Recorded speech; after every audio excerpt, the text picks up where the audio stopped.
ദൈവതിരുനാമത്തിന് മഹത്വമുണ്ടാവട്ടെ. Bible reading പ്രോഗ്രാമിൽ സംബന്ധിക്കുന്ന ഏവർക്കും കർത്തൃനാമത്തെ സ്നേഹവന്ദനം. 2 രാജാക്കന്മാരുടെ പുസ്തകം 21 അധ്യായമാണ് നമ്മളിന്ന് വായിക്കുന്നത്. 20 അധ്യായത്തിൽ ഹിസ്കിയാവിന് 15 വർഷം കൂടി അവൻ്റെ പ്രാർത്ഥന മുഖാന്തരം ദൈവം ആയുസ് നീട്ടിക്കൊടുത്തത് നമ്മൾ വായിക്കുന്നുണ്ട്.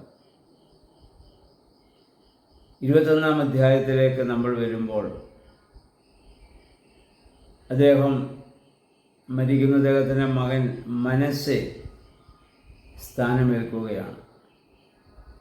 മനശ്ശെ സ്ഥാനമേൽക്കുമ്പോൾ അവന് 12 വയസ്സാണ് പ്രായം. 55 വർഷം ഇസ്രായേലിനെ അവൻ ഭരിച്ചതായി നമ്മൾ വായിക്കുന്നു. എന്നാൽ തൻ്റെ പിതാവിനെ പോലെ ആയ ഹിസ്കിയാവിനെ പോലെ ആയിരുന്നില്ല ഇവൻ മനശ്ശെ. അവൻ വളരെ നീചനും ദൈവഭയമില്ലാത്തവനുമായി ജീവിക്കുകയാണ്. തൻ്റെ പിതാവ് നശിപ്പിച്ചു കളഞ്ഞ ജാതികളുടെ ബലിപീഠങ്ങളെയൊക്കെ അവൻ പണിയുകയും അവിടെ ആ ജാതീയമായ രീതിയിലുള്ള ആരാധന നടത്തുവാൻ അവരെ അനുവദിക്കുകയും ഇസ്രായേൽ ജനത്തെ അങ്ങനെ തെറ്റായ വഴിയിലേക്ക് അവൻ വഴി നടത്തുന്നതായി നമുക്കിവിടെ കാണാൻ സാധിക്കുന്നുണ്ട്. അതുമാത്രമല്ല, അവൻ വളരെയധികം മ്ലേച്ഛമായ പ്രതിഷ്ഠകളും ഒക്കെ അവനോട് ഉണ്ടാക്കുകയും വളരെയധികം തിന്മ, ഇതിനു മുൻപ് രാജാക്കന്മാർ ചെയ്യാത്തതിനേക്കാൾ കൂടുതൽ തിന്മ അവൻ ചെയ്ത് ദൈവത്തെ പ്രകോപിപ്പിച്ചതായി നമ്മളിവിടെ വായിക്കുന്നുണ്ട്. അപ്പോൾ ദൈവം തന്നെ ശപഥം ചെയ്യുന്നു, ഈ ദേശത്തെ ഞാൻ നശിപ്പിക്കും. ദാവീദിന് കൊടുത്ത വാഗ്ദത്തം നിറവേറ്റുവാൻ സാധിക്കാത്ത വിധത്തിൽ ദൈവത്തെ പോലും പ്രകോപിപ്പിക്കുന്ന രീതിയിലുള്ളതായ പ്രവർത്തനങ്ങൾ ഈ മനശ്ശെയിൽ നിന്ന് ഇവിടെ ഉണ്ടാവുകയാണ്. നമ്മൾ അത് മാത്രമല്ല, നമ്മൾ വായിക്കുന്നു, ഈ തിന്മ പ്രവർത്തികൾ ചെയ്യുകയും അന്യദൈവങ്ങളെ ആരാധിക്കുകയും ചെയ്യുന്നതിനേക്കാൾ ഉപരിയായി നിഷ്കളങ്ക രക്തം അവൻ ആ ദേശത്ത് മുഴുവൻ ചൊരിയുന്ന സാഹചര്യം എന്ന് പറഞ്ഞാൽ നീതിബോധമില്ലാതെ ഉള്ളതായ അവൻ്റെ ആ ഒരു വലിയ പ്രവർത്തനം, ഇതൊക്കെ നമ്മളിവിടെ കാണുന്നുണ്ട്. അതിനുശേഷം അവൻ്റെ മകൻ 55 വർഷം കഴിഞ്ഞ് അവൻ്റെ മകൻ ആമോൻ രാജാവായിട്ട് വരുന്നു. അവൻ തൻ്റെ അപ്പൻ്റെ വഴിയെ അതുപോലെ തന്നെ പിന്തുടരുകയാണ്. അതിനുശേഷം അവൻ്റെ ഭൃത്യന്മാർ തന്നെ അവനെ കൊല്ലുന്നു. അവനെ അങ്ങനെ കൊന്നതിൽ ജനം ഇടപെടുകയും അവനെ കൊന്ന ഭൃത്യന്മാരെ അവർ കൊന്നുകളയുകയും അതിനുശേഷം അവൻ്റെ മകനെ അവിടെ ജോസിയായ രാജാവായിട്ട് വാഴിക്കുകയും ചെയ്യുന്ന സംഭവങ്ങളാണ് ഈ അധ്യായത്തിൽ നമ്മൾ വായിക്കുന്നത്. ഇവിടെ നമ്മൾ മനസ്സിലാക്കേണ്ടതായ ഒരു കാര്യം, നമുക്ക് ഇത് ചിന്താവിഷയമാകേണ്ട ഒരു കാര്യമുണ്ട്. അതായത് ഈ ഹിസ്കിയാവിന് 15 വർഷം ദൈവം നീട്ടിക്കൊടുത്തു. ആ നീട്ടിക്കൊടുത്ത കാലയളവിൽ ജനിച്ച മകനാണ് മനശ്ശെ. കാരണം അവൻ മരിക്കുമ്പോൾ അവൻ രാജഭരണം എടുക്കുമ്പോൾ 12 വയസ്സെന്ന് നമ്മൾ വായിക്കുന്നു. ഹിസ്കിയാവ് മരിച്ചതിന് ശേഷം 15 വർഷമാണല്ലോ അവന് നീട്ടിക്കൊടുത്ത്. ദൈവം ആയുസ് നീട്ടിക്കൊടുത്ത് 3 വർഷം കഴിഞ്ഞപ്പോൾ ജനിച്ച മകനാണ്. അങ്ങനെ ആയുസ് ദൈവത്തോട് ചോദിച്ച് നീട്ടി വാങ്ങിച്ചതിൽ എന്ത് ഫലമാണുണ്ടായത്? നീചനായ ഒരു മകനെ കൂടി ജനിപ്പിക്കാൻ സാധിച്ചു എന്നുള്ളതല്ലാതെ എന്താണ്?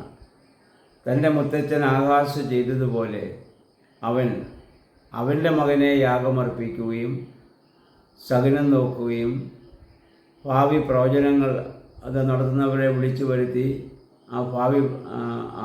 ആ പ്രവചനങ്ങൾ ഒക്കെ അവിടെ നടത്തുകയും മന്ത്രവാദം, ആഭിചാരം എന്ന് വേണ്ട അങ്ങനെയുള്ള സകല ദുഷ്ടതകളും ചെയ്യാൻ അവൻ കാരണക്കാരനായിട്ട് മാറുകയാണ്. ആയുസ് നീട്ടിക്കിട്ടി ഒരു മകനോട് ജനിച്ചിട്ട് എന്ത് പ്രയോജനം?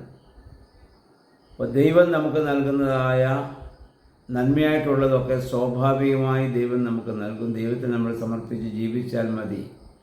അതിനപ്പുറം നമ്മൾ ബലം പ്രയോഗിച്ച് ചോദിച്ചു വാങ്ങുന്നതൊക്കെ നമുക്ക് നന്മയാകണമെന്ന് യാതൊരു നിർബന്ധവുമില്ല.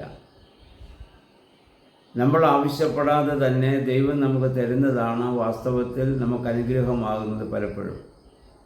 അതിനപ്പുറം നമ്മുടെ ഇഷ്ടപ്രകാരം നമ്മൾ പലതും ചോദിച്ചു വാങ്ങാറുണ്ട്. ആ ചോദിച്ചു വാങ്ങുന്നത് പലപ്പോഴും നമുക്ക് ദോഷമായി വന്ന് ഭവിക്കാറുമുണ്ട്.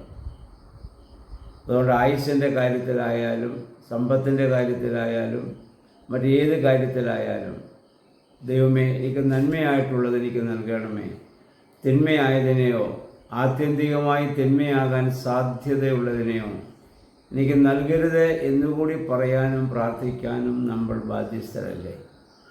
തീർച്ചയായിട്ടും അങ്ങനെ പ്രാർത്ഥിക്കണമെന്നാണ് എൻ്റെ അഭിപ്രായം. നമുക്ക് നന്മയായിട്ടുള്ളതിനെ മാത്രം ദൈവം നമുക്ക് നൽകാവൂ. നമ്മൾ ഇന്ന് നന്മയെന്ന് പറയുന്നത് നാളെ നന്മയാകണമെന്നില്ല. നമ്മൾ ഇന്ന് തിന്മയായി വിചാരിക്കുന്നത് നാളെ അത് തിന്മയാകണമെന്നില്ല, നന്മയായിട്ട് ഭവിക്കാം. കാരണം ആത്യന്തികമായ നന്മയും തിന്മയും വിവേചിച്ചറിയാൻ സാധിക്കുന്നത് സൃഷ്ടാവായ ദൈവത്തിന് മാത്രമാണ്. അതുകൊണ്ട് ദൈവഹിതപ്രകാരം പരിശുദ്ധ അമ്മ പ്രാർത്ഥിച്ചതുപോലെ, ഇതാ ഞാൻ കർത്താവിൻ്റെ ദാസി, അവിടുത്തെ ഹിതം പോലെ എനിക്ക് ഭവിക്കട്ടെ എന്നുള്ള സമർപ്പണം.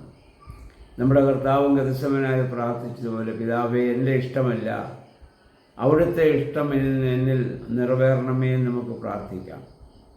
നമ്മൾ പലപ്പോഴും നമ്മുടെ ഇഷ്ടം, നമ്മുടെ താല്പര്യം ദൈവം നമ്മിലൂടെ നിറവേറ്റണം എന്ന് നമ്മൾ ആഗ്രഹിക്കുകയും പ്രാർത്ഥിക്കുകയും ചെയ്യും.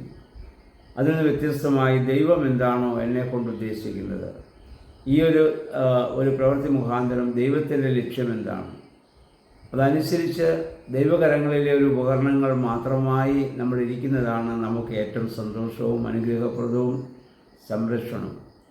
അപ്രകാരം ഒരു ജീവിതം നയിപ്പാൻ, അപ്രകാരമുള്ള ഒരു സമർപ്പണത്തിന് ദൈവമേ, പരിശുദ്ധാത്മാവേ, ഞങ്ങളെ ശക്തീകരിക്കണമെന്ന് പ്രാർത്ഥിക്കാം. സർവശക്തനായ ദൈവം അതിന് നമ്മെ എല്ലാവരെയും അനുഗ്രഹിക്കുമാറാകട്ടെ.